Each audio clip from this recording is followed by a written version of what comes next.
You say that you're a Democrat, but you're getting a lot of support from a lot of leading voices on the right, like Steve Bannon, Tucker Carlson, Alex Jones, former President Donald Trump.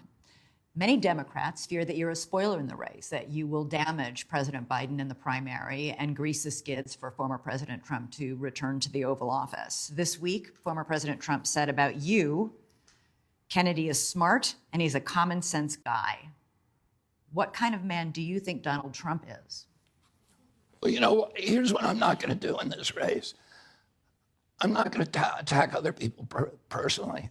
I don't think it's good for our country. And I think, you know, what I'm trying to do in this race is bring people together, is to try to bridge the divide between Americans. And guess what? When my dad died and we took this train ride from, this 7.5-hour train ride that was supposed to be 2 hours, I was with him when he died in Los Angeles, and then we brought his body from New York, Penn Station to Union Station and Washington, D.C. And it was a 2.5-hour ride, but it took 7.5 hours because there were 2.5 million people on that train track. And it was the cross-section of America and all of the major urban stations in Trenton, Newark, Wilmington, and Baltimore. There were Black Americans singing Battle Hymn of the Republic. There were whites in the rural areas who are holding up signs, "Goodbye, Bobby, pray for us, Bobby," American flags, standing, saluting. 4 years later, and they had supported my father in the primaries in 1968. 4 years later, in 1972, they were not supporting my father, and they were not supporting George McGovern, who was aligned with my father on all these issues. Instead, the vast majority of them were supporting George Wallace. And,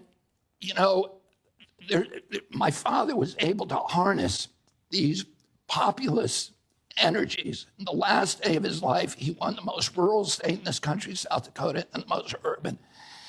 He was able to bridge the divide among people who would otherwise be Republican, but wanted somebody who was common sense, who was able to appeal to their idealism, who was able to find the hero in each of them, who was able to get them to transcend narrow self-interest and see themselves as part of a community and part of this, incredible American adventure in modeling self-governance for the rest of the world. And so I'm proud that President Trump likes me, even though I don't agree with him on most of his issues, because I don't want to alienate people. I want to bring people together. I'm proud that all these people like me and that I have independent supporters and Democratic supporters, and that I'm able to bring a lot of people. Every Democrat says, I want to end the polarization.